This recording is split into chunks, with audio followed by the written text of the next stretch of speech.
São os amados irmãos, sua paz, Senhor Jesus, amém? Amém. Louvado e agradecido, exaltado seja o nome do Senhor, por essa grande oportunidade. Eu sei que a palavra do Senhor é única e eterna para nos ajudar, nos abençoar, nos fortalecer. Eu louvo a Deus porque temos essa oportunidade nesses dias de hoje. Nós temos um Deus boníssimo, temos um Deus santíssimo, temos um Deus extraordinário, magnífico, que tudo pode fazer por nós.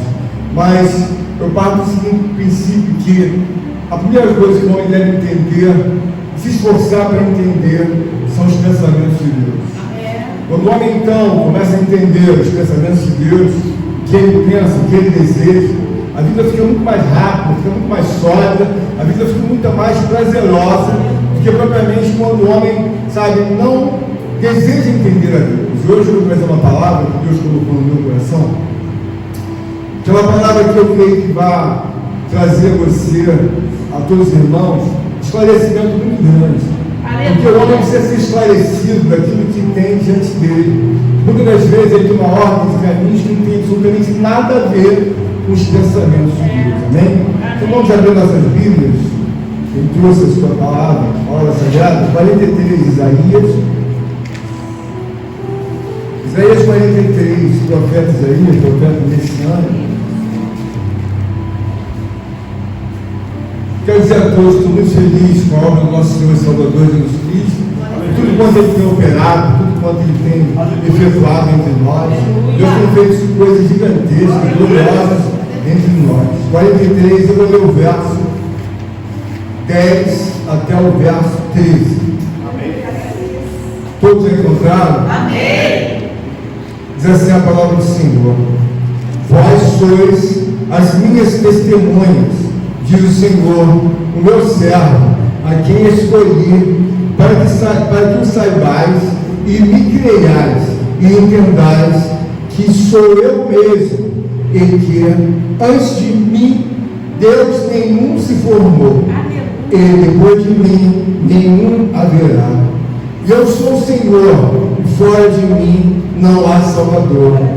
Eu anunciei salvação, realizei-a e fiz ouvir Deus estranho, não houve. Fiz ouvir Deus estranho, não houve entre vós, pois vós sois as minhas testemunhas. Diz o Senhor, eu sou Deus. Ainda que antes houvesse dia, eu era, e nenhum há que possa livrar alguém das minhas mãos. Agindo eu, quem o impedirá? Irmãos, o desejo da parte de Deus, que nós tenhamos sempre a devida paciência, a devida compreensão, pois que desejamos viver não segundo os nossos sentimentos e intenções humanas.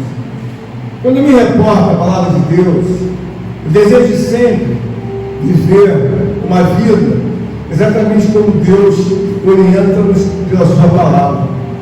Todas as vezes, basicamente, o Espírito de Deus nos dá uma orientação em todo o tempo que eu esteja em algum lugar. O apóstolo Paulo tem uma palavra que parece uma palavra até discutível aos olhos dos homens. Mas lá em 1 Coríntios, o apóstolo Paulo diz que todos os homens devem pensar a mesma coisa. Por quê? Porque quando nós estamos subjugados à palavra de Deus, nós começamos a ver coisas que até então não estão esclarecidas entre nós, são coisas que estão totalmente abertas a uma situação que não cabe nenhuma discussão. Quando nós olhamos para Deus, nós vemos a pessoa de Deus no mundo transcendental, divino, eterno, soberano, um Deus que movimenta não apenas um país ou um continente, um Deus que movimenta um planeta. Então é óbvio que nós somos criatura, e Ele, na qualidade de Deus, nós temos que ouvir a pessoa de Deus.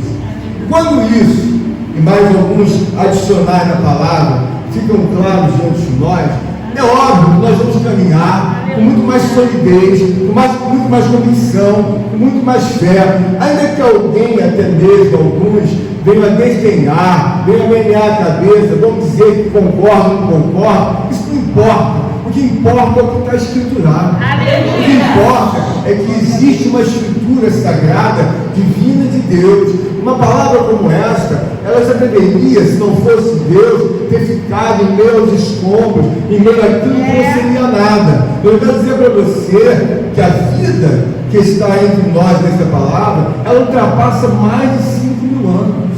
Então é óbvio que quando nós olhamos a palavra de Deus, nós começamos a ver o objetivo de Deus. Porque alguém vai perguntar: mas pastor, me diz qual é o objetivo de Deus? Quando nós olhamos a Sagrada Palavra, nós aprendemos que o homem teve uma queda. Mas acontece que o desejo de Deus era que o homem estivesse sempre ao lado dele. Quando nós olhamos então a Escritura, nós vemos que o objetivo de Deus é prosseguir com a salvação dos homens. E por que a salvação, pastor? Porque sem a salvação, que é a mudança de natureza, o homem não consegue de maneira nenhuma habitar ao lado de Deus. E é óbvio que o interesse de Deus é fazer um governo eterno, perpétuo, soberano sobre todos os homens. E quando nós então começamos a digerir a Sagrada Palavra de Deus, nós começamos a entender que muitas vezes nós andamos na contramão de Deus. E o homem quer que a vida dele dê certo, mas como está andando na contramão, não tem como dar certo. E nós olhamos então e vemos que a palavra de Deus, ele nos manifesta uma garantia, ele nos manifesta uma preservação, ele nos manifesta uma vida infinitamente melhor que qualquer vida que você tenha vivido até então em Cristo. E por quê? Porque é uma vida que dá entendimento. Porque viemos hoje glorificar, exaltar e bendizer ao Senhor. Ele é o maior de todos. Ele é a maior pessoa que nós temos para que nós possamos homenagear, engrandecer e exaltar. Nós temos até mesmo uma família. Nós temos até mesmo os companheiros em Cristo. Temos irmãos, temos colegas. Mas irmãos, todos nós fomos encerrados debaixo de uma palavra em Romanos 3:23. Todos pecaram e destituídos foram, da graça de Deus. Ou seja, os homens até então poderiam ir, mas quando ocorreu o pecado, nós sabemos que Deus encerrou e fechou a porta. Bom, desse jeito não entram verdadeiramente no repouso. Então o que nós entendemos? Nós entendemos que precisamos nos esforçar para compreender a pessoa soberana, santíssima, altíssima, da majestade de Deus. Tem coisas que são muito claras, são muito óbvias, para que todo homem possa entender. Porque quando o homem começa a entender que o mundo não está sem dono, que as pessoas têm que glorificar, engrandecer e exaltar a Deus. Mas por quê, pastor? Porque desde então, quando nós olhamos para a Escritura, nós temos uma direção pela palavra. Então o que eu desejo aqui é que todos os irmãos estejam conformados a entender que nós temos um Deus que ele deixou uma Escritura. Ao contrário de muitos supostos deuses com D minúsculos, eles não têm Escritura. Eles não podem endereçar a nós uma referência de como nós devemos andar. Então quando eu caminho aqui diante dessa palavra sagrada trazida nesta noite, eu começo a ver que há o desejo da parte de Deus de manifestar a sua redenção. Nós aprendemos a palavra do Senhor em que ele diz inicialmente no primeiro parágrafo que eu acabei de ler: vós sois as minhas testemunhas, diz o Senhor, o meu servo, a quem escolhi para que eu saibais e me creiais e entendais que eu sou mesmo, e que antes de mim Deus nenhum se formou, e depois de mim nenhum haverá. Irmãos, é muito bom quando você é um cristão e você começa a entender parágrafo, os verbos, tudo aquilo que Deus quer falar. Você começa a ficar como uma mulher muito rica, como um homem muito rico espiritualmente, porque você caminha sem nenhuma dúvida, absolutamente nada. Por quê? Porque a tua alma, o teu espírito começa a se nutrir da verdade de Deus. Então nós começamos a ver uma declaração como essa. Ele está dizendo que na verdade Ele é o Deus verdadeiro, e que antes de mim não houve, e depois de mim também não haverá.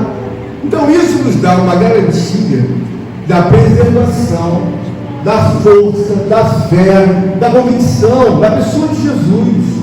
Então nós não fazemos um culto com a intenção religiosa de aqui trazer homenagens a algumas paralelas. Vocês observaram que verdadeiramente, em todo o tempo, eu exalto a pessoa de Jesus.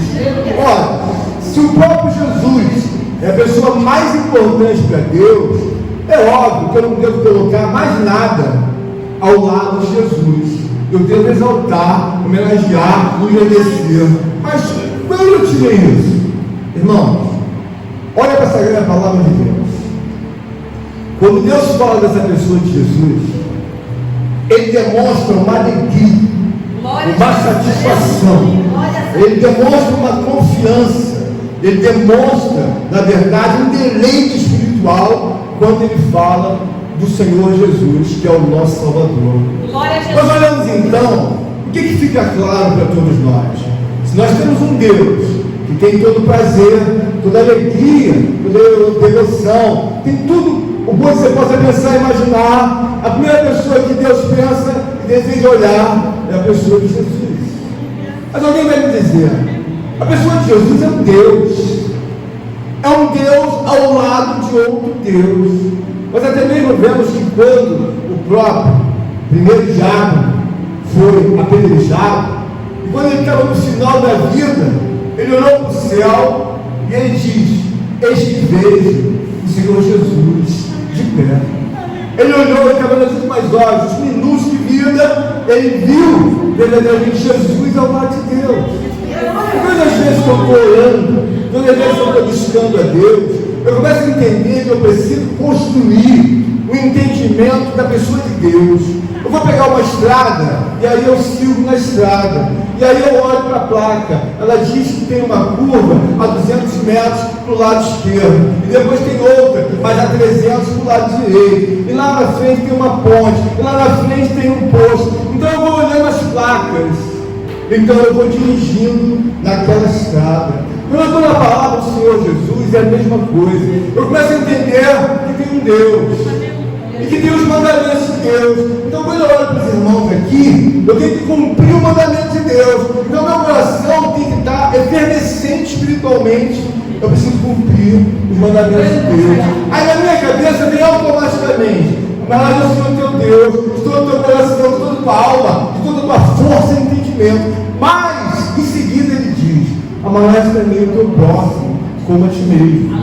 Então, da mesma forma que você anda com a devida prudência, para não vacilar nas curvas, ir parar no abismo. Por quê? Porque você sabe, se entrar muito forte em alguma curva, alguma velocidade, ele diz 90 ou 120, você passar a 150, pode ser que você, na verdade, não fique na estrada. Diante de Deus, é exatamente a mesma coisa. Nós olhamos para a Escritura, Deus está falando conosco de uma forma muito gloriosa. O povo de Israel nessa época, eles desejavam, talvez assim, bem longe de um pensamento real, porque isso é um pensamento divino, sair de uma situação da escravidão daquele povo caldeu. Então a referência desse texto, ela está ligada ao momento em que eles precisavam de uma transição. Nós sabemos que quando Moisés estava preso com o povo lá no Egito, eles precisavam se livrar daquele momento, sabe, em definitivo. Muitas das vezes Moisés ia e negociava com o faraó, mas Moisés não voltava com a devida, sabe, solução do problema. E aí nós conhecemos então a história das pragas. Mas um dia Deus entrou e falou: Moisés, chega, deixa que eu vou fazer. Aleluia! Aí colocou um ponto final, e na verdade Deus colocou a possibilidade do povo do Egito abrir-se então o Mar Vermelho através da vida de Moisés. Quando se abriu o Mar Vermelho, então secou-se, e os egípcios vieram de repente para alcançar o povo de Deus para que tornasse novamente escravos. Mas no meio do caminho eles imaginavam que aquela era uma providência de um Deus, não de um homem. Então o mar se fechou. Aqui nesse momento da Escritura Sagrada, o que nós vemos aqui? Nós vemos uma declaração de Deus, exatamente no contexto da palavra, Ele está desejoso de remir o povo. O que é remir? Ele está desejoso de manifestar a redenção. A redenção é alguém que vai intervir para a vida de um povo que precisa ser reconstruído, que precisa ser, na verdade, restaurado. Porque quando você olha para mim, você fala assim, ele é um homem humano. Mas quando você olha mais profundamente para mim, o que você vai ver? Esse homem tem bilhões de neurônios na cabeça dele. Na mente dele são bilhões. Então é óbvio, quando você olha para mim, você vai ver que eu sou uma pessoa que precisa da capacitação de Deus. É claro que eu não tenho a capacidade de governar, direcionar, cuidar, dar devida imunidade aos milhões de neurônios que estão sobre a minha cabeça. É óbvio. Então logo, o que fica claro? Eu preciso de um Deus. Aleluia! Eu preciso de um Salvador. Eu preciso do Senhor. Eu preciso de alguém que esteja do meu lado, porque eu não tenho essa capacidade humana de cuidar e me dar a devida imunidade ao qual nós necessitamos. Porque muitas das vezes você tem uma saúde física, mas você está com o seu mental completamente abalado. Então é que entra a questão de que o Senhor está falando aqui, mostrando que só Ele pode resgatar Israel. Mas aí o que está se dando nesse momento na escritura de Isaías 43? Eles estão no cativeiro, já estão lá por muitos anos. E é claro, da mesma forma que foi feita uma intervenção diante de Faraó, agora é preciso que seja feita uma intervenção diante daquele povo que está preso no cativeiro. Quando nós olhamos essa palavra, nós começamos a ver bem claro o que diz a escritura, no 43. Mas agora, assim diz o Senhor, que criou ó Jacó e que formou ó Israel, não temas, porque eu te remi. Ou seja, aqui é uma manifestação da redenção. Ou seja, o povo, eu te remi. Eu preparei um redentor, eu preparei um salvador, eu preparei um libertador, eu preparei alguém para tirar você de uma situação que você não vai poder nunca sair. Então ele está dizendo aqui bem claro, chamei-te pelo teu nome, tu és meu. Então Deus tem uma obra muito gloriosa, que precisamos entender, que o sonho de Deus, como disse a nossa amada irmã antes, em Malaquias 3:6, diz assim, eu, o Senhor, não mudo. Irmãos, Deus é uma pessoa que não muda. Quem muda somos nós. E nós não estamos começando a entender que por mais que nós nos preparemos no mundo terreno temporal, vai haver sempre uma lacuna em que o Senhor vai olhar e vai ver, está faltando a minha presença na tua vida, está faltando, na verdade, a minha obra de Deus. Porque quando Deus criou o homem, Deus disse que criou o homem em imagem, na verdade, semelhança de Deus. É óbvio que você tem que entender que o Deus de Abraão, Isaac, o Deus de Jacó, na pessoa de Jesus Cristo, tem que estar ao teu lado.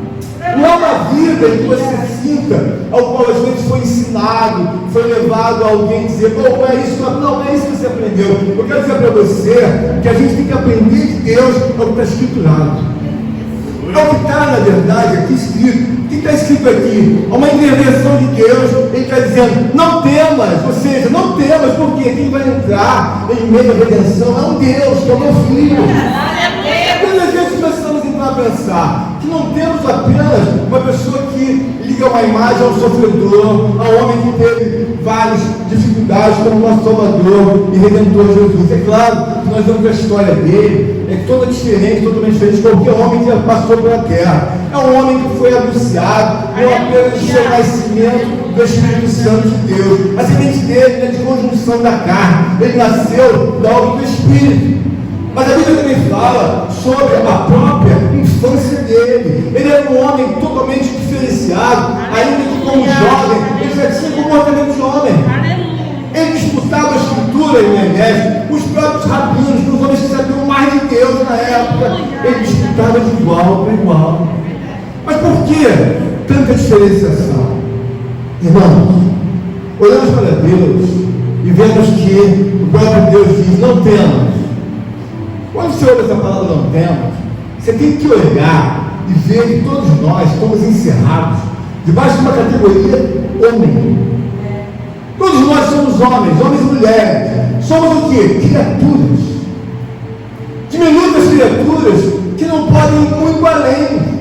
Por quê? Porque tudo acerca do homem já está devidamente controlado por Deus. Então eu começo a ver que o tribunal de Deus é permanentemente ligado 24 horas da minha vida. Mas como assim? Tudo que semeares, ceifareis. Como é que Deus vai contabilizar alguma coisa se realmente Ele não tem controle?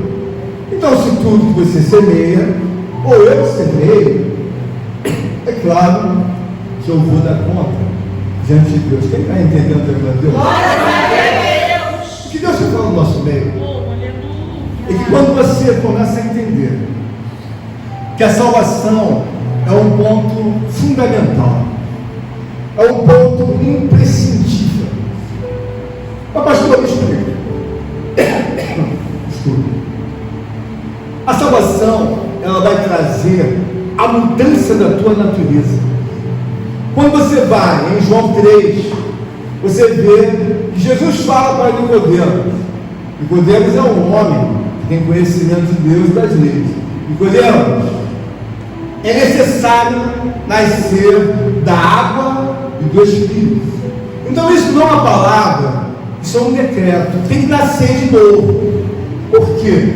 Porque quando o homem nasce de novo, ele entende, tem que abandonar a minha velha natureza. Tenho que lançar por terra as vestes ao qual eu tinha prazer de usar, de fazer, de conversar e todas as coisas mais. Então, o que faz? Eu preciso que Deus me ajude a sepultar essa natureza velha. Então, qual é a proposta de Deus? Um novo nascimento. Porque você não consegue dar frutos se na verdade você não entender uma coisa básica. O que tem que fazer, pastor? Eu preciso ser sepultado. Eu preciso entender que existe um Deus. Eu nunca vou poder prevalecer sobre um Deus. Eu nunca vou poder me fazer maior do que Deus. Mas como você tem esse pensamento? Irmãos, olha para a Escritura.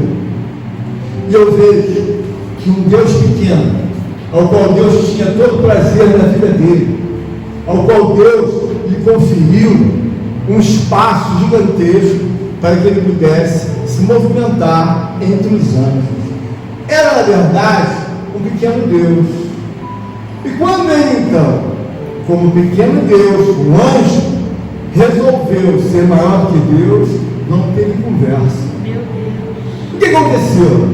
Ao invés disso, Deus lançou lá de cima, não apenas ele, o mentor da rebelião, mas também 1/3 dos anjos. O que isso me ensina? Que com Deus, irmãos, você só tem que começar a entender o que ele pensa. Ele pensa que tem que fazer a salvação. Então é óbvio, se eu estou de forma ao lado de Deus, eu começo a pensar que eu tenho que fazer a vontade de Deus. Há um erro muito grande das pessoas não focarem na vida da pessoa de Deus e Cristo. Eu mesmo, quando era mais novo, eu via que muitas pessoas não entendiam a pessoa de Deus e ainda assim desejavam que se fosse feita a sua própria vontade. Quantas vezes eu não desejei dentro da igreja que fizesse a minha vontade e não a vontade de Deus? É uma coisa que não tem cabimento você olhar para a majestade de Deus. Ele diz: o céu é o meu trono e a terra é o estrado dos meus pés. Olha o tamanho dessa pessoa. Uma pessoa, como eu falei com a irmã Rosângela, que ele me deixa embasbacado, estupefado. Mas por quê? Eu começo a entender onde estão guardados os seus terremotos, onde estão guardados os seus trovões, os seus vendavais. Basta que ele pense, já desce, já desembarca. Ele não precisa do teu auxílio nem do meu auxílio. Então, aqui na palavra lida, o que nós vemos? Um Deus mostrando que eu sou o Senhor e fora de mim não há Salvador. O que fica claro para você e para mim? Está dizendo o seguinte: fora de mim não há Salvador. Então Deus vê notoriamente que para o povo daquela época, que representava os interesses de Deus, eles precisam compreender que nesse momento eles vão ser testemunhas de Deus. Então, quando você vê uma palavra sendo pregada na igreja, você está sendo ensinado pelo Espírito Santo de Deus que você homem, você mulher, você criança, você jovem, todos nós somos testemunhas de Deus. Aleluia. A propósito dessa palavra, eu mostrar para o povo de Israel que eles vão ser a testemunha de toda a obra feita de Deus sobre a face da terra. Então, quando ele diz aqui, vós sois as minhas testemunhas, diz o Senhor, ele está dizendo o seguinte: você vai ter que testemunhar aquilo que eu sempre fui na terra. Então, Deus sempre deseja que o homem acompanhe o mesmo pensamento dele.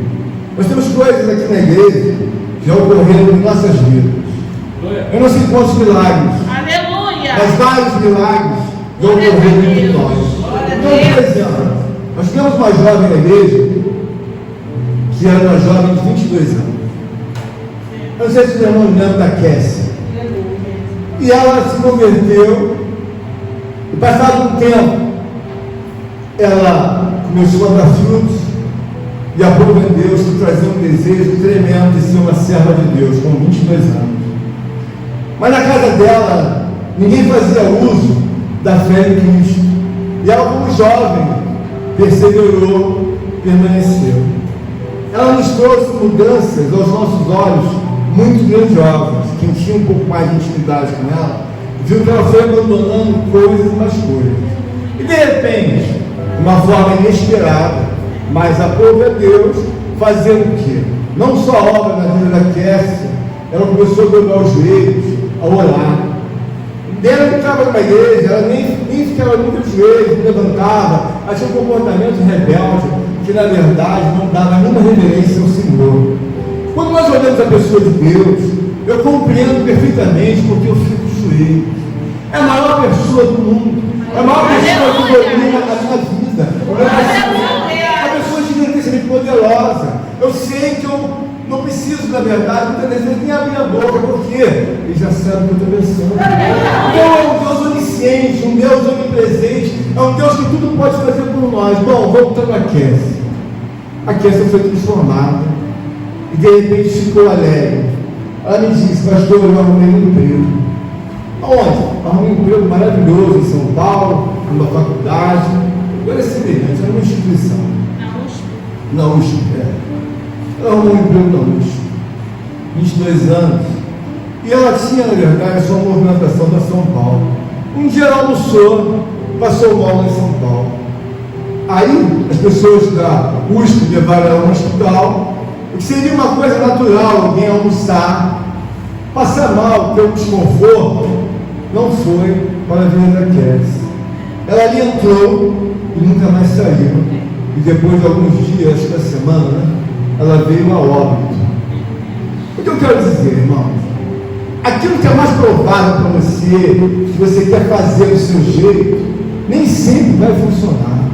Eu prefiro muito maiormente uma vida em que eu olho para a Escritura Sagrada e eu vejo que Deus pensa desse meu assunto. Então, quando você começa a entender, por que você tem que orar a Deus? Ele é o maior de todos. Por que você tem que buscar Deus? Você não sabe que Ele dá vida? Você não sabe que Ele dá vida e dá morte? Você sabe que Ele às vezes joga alguém no hospital por uma necessidade? A pessoa imagina: eu vou sair, entrou hoje. Aí daqui a pouco bate o telefone: olha, eu tenho uma notícia triste para te dar. Aquele seu parente veio a óbito. Por quê? Irmãos, entenda bem. Quando você olha a pessoa de Deus e a pessoa de Cristo, se o próprio Deus tem o poder de trazer o próprio Filho, é óbvio que esse preço, irmã Laura, custou caro. Foi preço de um planejamento tremendo. Por quê? Tem que nascer sem conjunção de carne. Por quê? Porque não é filho das trevas, não é filho do pecado. Então a semente de Cristo, ele já veio, na verdade, prometida lá em Gênesis 3,15, como eu falei com vocês, da redenção. E ela é uma semente que deve ser adorada, glorificada, engrandecida, exaltada. Não se trata apenas de um homem que vem trazer uma palavra de salvação. Se trata de um Deus que verdadeiramente saiu dos céus e foi aqui gerado pelo Espírito. E agora qual é a obra que todos nós temos que fazer como servos e servas de Deus? Nós temos que mostrar a Deus que nós somos testemunha de Deus. Eu falei de uma história da irmã Kessia, jovem. Muitos daqui nunca ouviram falar na Kessia, ou se sabem quem é. Mas eu sou testemunha, junto com os irmãos, que ocorreu tal obra em nosso meio. A Kessia veio a óbito. que eu quero dizer? Quando você é testemunha de alguém, você vê que Deus está dizendo, vós sois as minhas testemunhas. Você tem que ver que há uma grandeza gigantesca no homem que é constituído de forma espiritual. Porque o homem espiritual, você deve entender que ele é muito mais sólido do que o homem natural. O homem natural não pensa como o homem espiritual. Por quê? Porque toda vez que você lê os Salmos, você vê assim, que na verdade, bem-aventurado é o homem que teme a Deus. Mas o homem natural não teme a Deus. Porque ele não entendeu ainda que todas as coisas são possíveis a esse Deus. E como disse a irmã Rosângela, nem sempre a vida que a pessoa imagina ou constrói é a verdade. Então, para não ficar nunca nas minhas palavras, o que eu desejo sempre da parte de Deus? Olhar o que diz a Escritura. Ele está falando, vós sois as minhas testemunhas.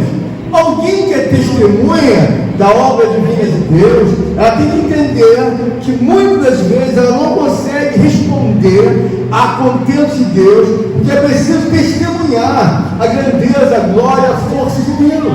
Glórias a Deus. Isso é uma coisa que é óbvia, mas só que a pessoa fala, mas como pode se dar isso? Tem um caminho. Nós olhamos para a palavra do Senhor, começamos a ver que Ele faz, sabe, uma questão muito grande. Não me confunda com um Deus pequeno. Não me confunda com outros deuses. Não me confunda com uma coisa que você construiu, que você deseja trazer como obra da sua vida. Não me confunda. Ele está dizendo aqui, eu sou o Senhor, e fora de mim não há Salvador. Eu estou resolvido para você. Não me confunda, não coloque nada do meu lado, porque só existe a pessoa de Deus. Você pode agora Deus? São assuntos que estão resolvidos para todos nós. E por que isso é importante, irmão? Olha o que ele está dizendo. Eu anunciei a salvação, realizei e a fiz ouvir. Deus estranho não houve entre vós, pois vós sois as minhas testemunhas, diz o Senhor. O que ele está dizendo? Ele fechou, sabe, o ser para que o povo de Israel não desse, sabe, o prosperar de Deus estranhos. É muito complicado quando a pessoa não entende a pessoa de Deus. Ela quer colocar inúmeras coisas ao lado dela, que ela diz assim, essas coisas são fundamentais para mim. Aí do outro lado Deus fala para você, não, elas não são fundamentais, você tem que deixá-las para trás. O que é o fundamental, irmão? É você provar de Deus. O fundamental é você entender que a glória eterna de Deus, ela não deve ficar em palavras. Uma das coisas que eu sempre falo para os irmãos é que a palavra, ela leva o homem, estou dizendo a palavra no sentido do vocabulário, não estou dizendo a palavra de Deus não, estou falando a palavra que você fala, vou fazer isso, às vezes leva 20 anos, 30 anos, faz a mesma promessa e não faz nada. Então o que você denota? Eu começo a olhar para Deus e começo a ver que os conselhos de Deus, Ele está dizendo bem claro, olha, vocês nunca tiveram Deus estranho entre vocês. Ou melhor, eu não deixei prosperar. Então, na nossa vida espiritual, há uma necessidade muito gigantesca de você entender que Deus está no nosso meio.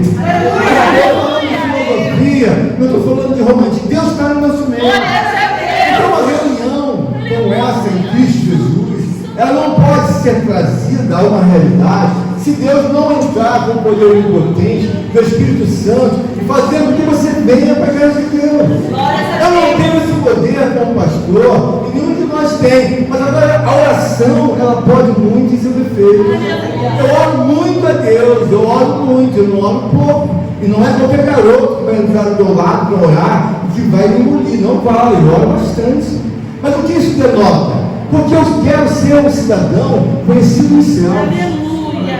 E na verdade, quando você começa a ver a palavra do Senhor, você faz com grande alegria, porque viu a incumbência do povo de Israel de serem testemunhas da obra de Deus. Eles, de geração em geração, têm que falar de todo o conhecimento ao qual Deus fez na época de Abraão, na época de Isaac, na época de Jacó. Olha, irmãos, Deus fez coisas gigantescas e gloriosas. E por que é necessário que eu e você estejamos, na verdade, entendendo de Deus? Porque, na verdade, irmãos, quando Ele prometeu, aqui nesse momento, que iria entrar com a redenção, nós sabemos que pelo menos levou 700 anos para que tal redenção então se cumprisse. Então nós vemos o quê? Que é um Deus em que todos os tempos estão na sua mão. Alguém diz, tem que ser feito amanhã, o mês que vem, o ano que vem. Não. O tempo, a eternidade, está tudo na minha mão. Se eu quiser fazer daqui a 500 anos, eu faço. Se eu quiser fazer daqui a 1000 anos, eu faço. A prova é Deus fazendo com 700 anos. E que isso ensina, irmão? Que quando nós olhamos para a obra de Deus, nós começamos a ver o quê? Que as mãos de Deus começam, através do mundo invisível, trabalhar a sua vida. Aleluia! É claro que hoje eu tenho uma grande alegria, uma grande força maior de uma missão na pessoa de Deus. Então eu entendo o porquê da oração. Mas quando eu era mais jovem, eu ficava perguntando para Deus por que eu tenho que orar, e por que eu tenho que dobrar os joelhos. Isso me demorou um longo tempo para entender. Mas a partir do momento que eu comecei a entender que eu tenho uma vida diante dos olhos de Deus, Deus vai olhar para mim e vai ver naturalmente, é um homem convertido, é uma mulher esforçada, é um homem que na verdade eu posso me confiar mais longe, eu posso me confiar mais, na verdade, alguns depósitos. E todos nós somos olhados por Deus, e quando nós olhamos aqui, nós começamos a ver, sabe, uma obra muito assertiva. E aqui ele está dizendo, no verso 2, sobre os sofrimentos do homem, sabe, que seriam superados pela intervenção do nosso Senhor e Salvador Jesus Cristo. Então hoje, o que nós devemos olhar para organizar a nossa mente? A primeira coisa que eu vejo é a nossa incapacidade humana. Nós vemos a nossa fragilidade. Nós vemos que muitos daqueles que estiveram tão fortes entre nós nunca imaginaríamos que do nada eles iam evaporar. E daí? Não está mais entre nós. E essa? Também não está mais entre nós. O que eu vejo? O que eu vejo é que existe uma promessa de Deus e eu preciso entender que o compromisso da salvação ele não foi anulado. O compromisso da salvação ele não foi prescrito. O mesmo Deus de Abraão, Isaac e Jacó, que iniciou aquela conversa com Moisés, ao qual nós sabemos que Moisés pergunta, Senhor, e se perguntar o teu nome, o que eu digo a eles? Diga a eles que eu sou o que sou. Aí nós vemos aqui uma vida ao qual Deus tem nos ajudado a orientar a alma de cada um dos irmãos. Nós vamos para casa, e cada um vai seguir com a sua mente, o seu coração, e cada um tem a sua particularidade para desenrolar, para desembaraçar, para colocar devidamente no lugar. E o que nós aprendemos de Deus? Esse povo estava, na verdade, junto ao povo caldeu, estavam presos, escravos. Mas por que eles foram para lá? Por causa da desobediência a Deus. Porque às vezes você está num porto em que você mesmo escolhe o nome do porto para você. Onde você está? Estou no porto da solidão. Precisava arrumar a minha vida sentimental. Precisava arrumar a minha vida financeira, espiritual. Estou sem direção. O que se denota disso? Se denota que a Bíblia tem umas palavras muito gloriosas, que são clássicas e que são definitivamente obrigatórias para todos os homens. O que eu disse? Para todos os homens. Porque é um decreto que nasceu na mente de Deus. Quando você pensa em Deus, você vai pensar que é a pessoa mais rica que você possa imaginar a pensar. Porque ele não mora numa fazenda, ele não mora num estado, não mora num país. Ele tem um trono. Então ele governa não apenas homens, mulheres e crianças. Ele governa animais, ele governa peixes, gigantes, baleias, tubarões. Ele governa aquilo que você nem viu. Ele tem governo de todas as coisas, inclusive de Satanás e seus demônios. Porque todos eles se ajoelham perante nosso Senhor, o Salvador Jesus Cristo. Isso me dá uma tranquilidade, porque em qualquer lugar do mundo em que eu sou um servo de Deus, e se eu tiver que enfrentar Satanás e seus demônios, eu estando na condição de servo de Deus, temente a Deus, pode entrar quantos querem. Por quê? Porque eu sei que a palavra diz, maior é aquele que está, sabe, em nós, quando você é cristão, do que aquele que está no mundo. Mas as pessoas têm mais medo do diabo do que de Deus. É um demônio pequeno ou um diabo menor que Deus põe no bolso e ele sai envenenando. Porque não me incomoda, nem pode me incomodar. Isso quando você tem a convicção em Deus.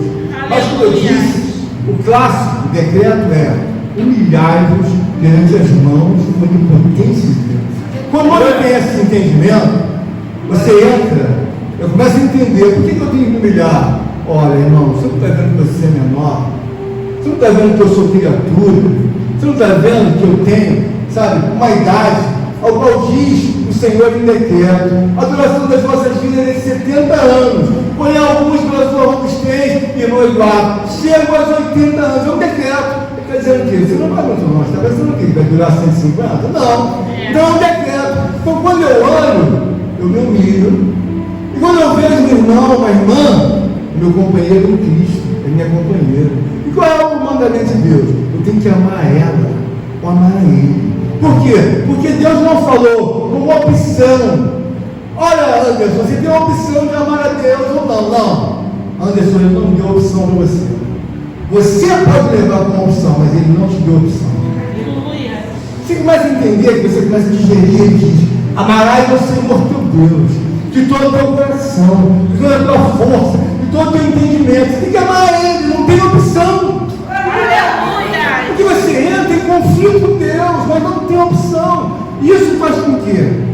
Com que a nossa saúde espiritual possa olhar e ver que toda a imunidade que nós necessitamos, ela está configurada na palavra de Deus.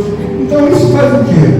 Com que eu ande, eu olho para o José e veja que o meu compromisso de vida não é apenas com as minhas pessoas mais próximas, mas eu tenho o José como companheiro e irmão com Cristo. Eu tenho ali o Bernardo, que é uma criança, mas é que já está desfrutando dos negócios da casa de Deus, e outros irmãos mais. Então, mas o que é isso? Isso é um mandamento, irmãos. Isso é um decreto. Não é opção. Olha, eu tenho que amar esse eu não gosto, não é uma opção. E aí a pessoa começa a criar inúmeras situações desfavoráveis a uma relação de comunhão com Deus. E que nós vemos aqui que outros povos criaram um contraste, lançando-se à idolatria. E o povo de Israel, eles foram, sabe, endereçados a Deus para deixar de ser um povo cego, um povo surdo. Porque quando você não entende Deus, a impressão que tem, quando Deus olha para a palavra e que nos dá a direção, quando Isaías está escutando, ele diz: olha, eles eram cegos e surdos. Quando nós começamos a olhar para Deus, nós vemos a forma em que Deus pensa. Eu quero dizer aos irmãos que às vezes tem assuntos muito fáceis de você resolver, mas eles não vão para o lugar. Mas por quê? Porque a minha teimosia, ela faz com que o próprio Deus adentre com a contabilidade espiritual. Se eu tenho condições, como eu sempre falo, de que o contador de Deus vá para frente, então ele vai marcar a minha pontuação positiva, do lado direito é positivo. Então eu estou indo em obediência, estou indo em temor, estou indo verdadeiramente em amor a Deus. Então o contador de Deus faz positivo. Mas ao mesmo tempo que eu e você começamos a enfrentar Deus, ele faz assim, ó, negativo. Meu Deus! E por que eu orientei a Deus? Eu quero que minha conta fique positiva. Então, eu sempre penso: Deus, me ajuda a crescer, me ajuda a orar, me ajuda a glorificar. Por quê? Porque o sonido que vem no meu ouvido é questão positiva. Então, marca o quê? Positividade. Aleluia! Agora não entende o que ele faz.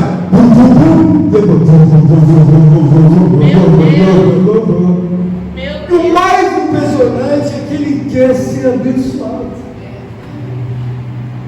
Irmão, nós vemos aqui que Deus abriu um caminho diante desse povo, Isaías 43. Obrigada, meu Deus. em que o homem tem a responsabilidade de ser testemunha de Deus. Aleluia. Você imagina eu como pastor, se eu coloco o centro da igreja, sabe, na minha pessoa? Nunca. Isso é uma das coisas mais cruéis que um homem pode colocar, a visão dele no homem. A igreja de Cristo Jesus tem que estar com a visão em Deus. Aleluia. A pessoa salvadora de Deus, não em mim. Você tem que olhar para a Escritura. Eu sou apenas um portador da palavra, por misericórdia e graça de Deus. Desejei, sabe, estar a falar com Deus, a ensinar. Mas lá atrás, na minha juventude, quando o pastor falava alguma coisa, eu desejava no meu coração, ele era neófito. Falava, Deus, eu só quero te ensinar e ficar no banco. Eu não quero fazer mais nada. E quando veio o chamado de Deus, as pessoas falavam assim, as irmãs falavam para mim, irmão Sérgio, as irmãs de oração, de jejum, na época as irmãs faziam, sabe, um trabalho de consagração de 9 da manhã até as 3 da tarde. As irmãs começaram a fazer salmos nas igrejas por dia, 6 horas da manhã até 11 horas da manhã. Aleluia. Eu sou de uma época em que Deus se manifestava muito e continua se manifestando. Aleluia. Então, quando eu vejo algum irmão andar assim, sem nenhum compromisso, eu falo, ele não tem noção. Meu Deus. Por quê? Eu já passei por isso. Eu também era desobediente a Deus. Eu não estou com essa cabeça hoje. Me custou muito, eu apanhei muito de Deus. E todas as vezes que eu vejo algum homem desinteressado, distante, sem nenhuma convicção, sem nenhuma fé, fica tudo muito mais difícil para ele. Por quê? É como você lutar contra o tsunami. Você não vai ganhar um tsunami. Você não vai sobrepor a pessoa de Deus. É um Deus soberano que está há milênios e milênios e milênios. A Bíblia diz que eu, Senhor, atrairei a todos a mim. Deus é uma pessoa, sabe, que Ele atrai a pessoa a Ele. Aleluia. Passam-se gerações e gerações, você vê um Deus atraindo pessoas. Às vezes você tem em casa um álbum de retratos de 20 anos. Às vezes um parente, um pai, uma mãe, alguém morreu, faleceu. Mas quanto tempo tem? Tem 10 anos que meu pai partiu, minha mãe, ou alguém querido. Pessoas não falam mais dessa pessoa. Essa pessoa que eu estou pregando, passaram-se 5.000 anos. Aleluia. Ela está mais viva do que nunca. É uma obra de um Deus, não uma obra de um homem. Você pode até dizer, mas pastor, por que o senhor tem tanto esmero, meu Deus? Irmãos, eu não me vejo de maneira nenhuma confortável, seguro, preservado, se eu não tiver comunhão intensa com essa pessoa. Por quê? Porque, como disse a irmã Marcela, a morte não é física que se dá, é uma morte espiritual. Você perde o interesse por qualquer coisa de Deus. Você pode falar de qualquer assunto, mas quando alguém vem no assunto de Deus, você faz aquela cara assim, vou lá, como é que se fala? A pessoa não tem como digerir. Mas por quê? Ela entrou no modo desobediente forte. Mas quando você vê a razão de Deus, você começa a entender. Por que eu vim para a igreja? Eu vim glorificar, engrandecer, exaltar, me associar aos negócios, aos interesses de Deus. Mas por que você está se associando aos negócios e interesses de Deus? Porque Ele é uma pessoa. Ele é uma pessoa que Ele entra com a vida, Ele entra com as bênçãos, Ele entra com a conquista, Ele entra, na verdade, com uma vida mais prazerosa do que você possa imaginar. Quando o próprio Deus pergunta para Satanás, ele fala assim, lá no livro de Jó, tens visto meu servo Jó? O Senhor tem tanta alegria de Jó que diz, homem íntegro, reto, temente a Deus. Jó, no meio de milhões, escolheu o quê? Uma vida com Deus. O que eu estou propondo a você é que às vezes é muito difícil você entender isso. É por isso que eu fico dizendo aqui que eu não vou gritar nem espernear no público. Eu não vou fazer até mesmo um apelo. Por quê? Porque se não for a ação do onipotente poder do Espírito Santo, não entra nada na sua mente nem no seu coração. Então não adianta gritar, não adianta aqui eu performar com desejo do meu coração. Não, que a obra seja feita segundo a vontade de Deus. É o próprio Deus que está trabalhando nos seus neurônios, na sua caixa craniana, nos seus ossos, no seu fundo na sua vida. Por quê? Porque a função de um homem que esteja na frente da obra de Deus é entender que Deus está trabalhando. Que Deus está fazendo algo dizendo para você. Eu posso te tirar de onde você possa imaginar. Mas como eu sou para mim, eu sou Deus, eu digo você onde estiver. Se você estiver no fundo do mar morto, eu levanto você e põe de pé e você vive. Porque eu sou Deus. E quando você começa a confiar em Deus, você vê que Ele já deixou prova maior de que o Filho de Deus, o nosso Salvador e Redentor Jesus é um Deus. E essa é a notícia, na verdade, que Lázaro está morto.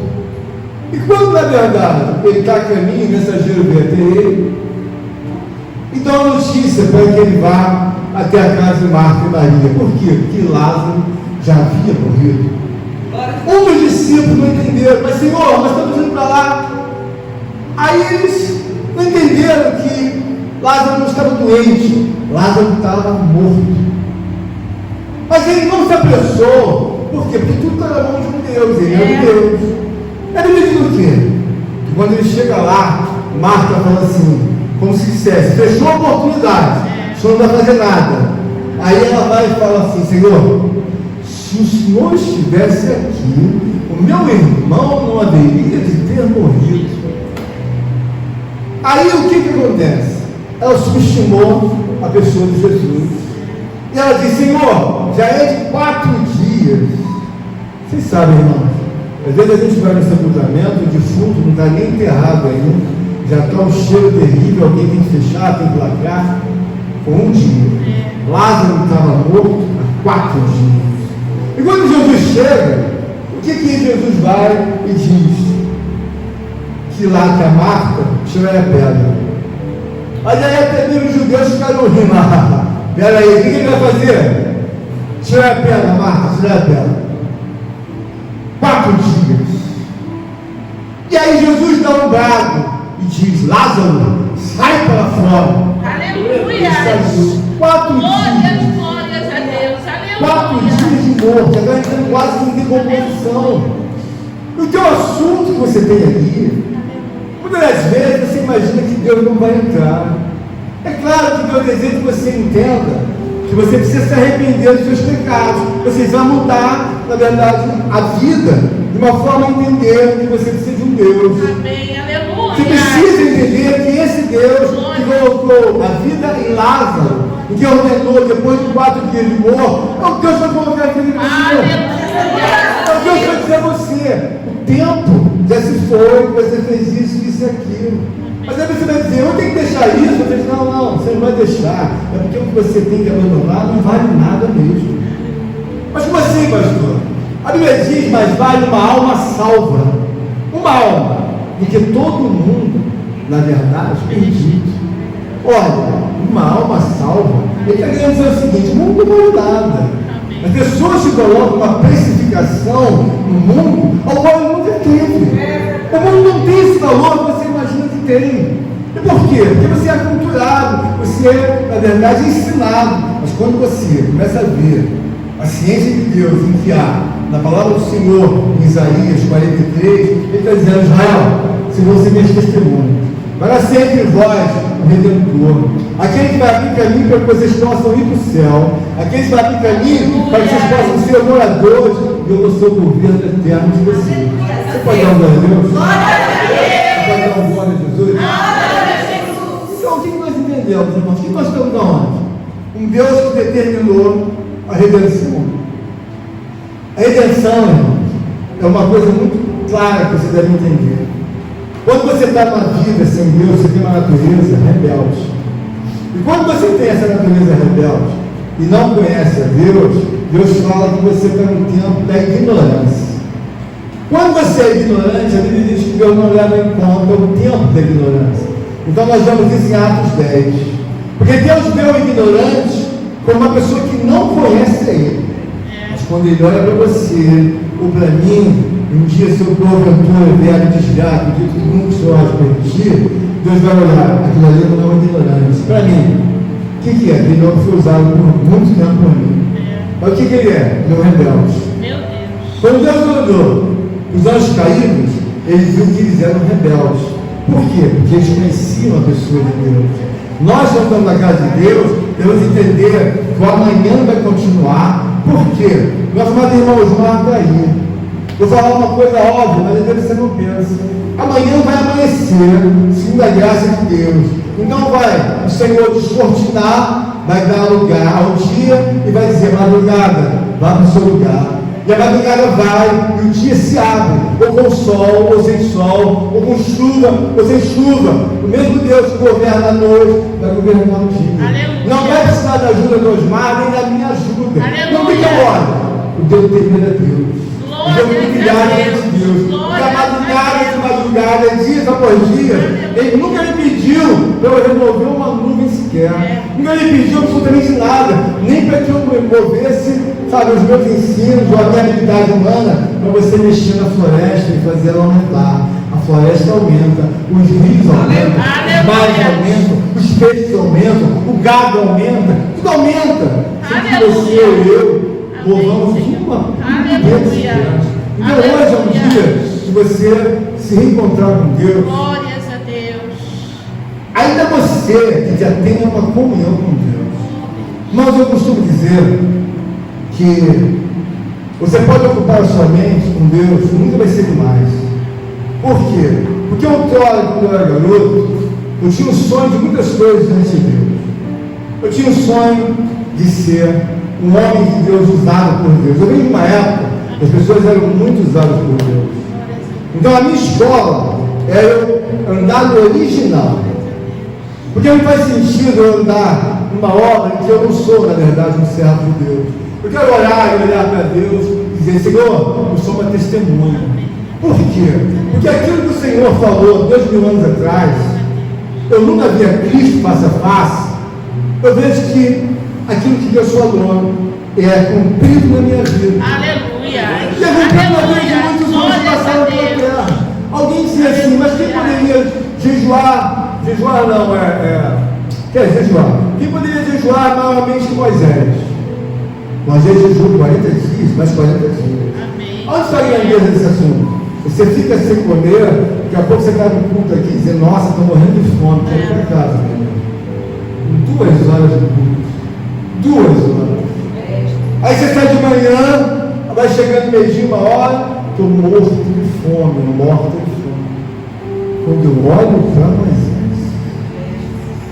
fica 40 dias em jejum. E não obstante mais 40 dias, eu vejo o poder de Deus é inegociável. Aleluia. Deus quer mostrar para todos nós é que você Aleluia. precisa compreender tudo que passa na sua vida, tudo. Glória a Jesus. Eu não tenho medo de errar o milésimo, tudo. O culpado é você de colocar uma velocidade em que Deus deseja que você acelere em direção aos negócios de Deus. Aleluia. Por quê? Irmão, vai ser uma vida muito mais fácil. Porque você tem um Deus pensando por você. E onde você pensa? Eu penso através da graça do poder de Deus. Esta noite, o Senhor possa nos ajudar, nos abençoar, sabe? Nos conhecer, iluminando nossos pensamentos. E que quando você estiver andando daqui para lá na sua casa, no seu carro, na sua vida, sabe? Quando você for deitar, você olha, mas quem é o maior? O Deus de Abraão. O Deus de Isaac. O Deus de Jacó. Ele vai te ajudar, Ele vai te abençoar. Você tem que entender e reconhecer quem é o maior de todos. Ele, ao qual eu preguei nesta noite, o que diz na sua palavra: vós sois a minha testemunha divina. Você vai ser a pessoa que vai sustentar verdadeiramente as declarações de toda a obra de Deus, as formas de novo.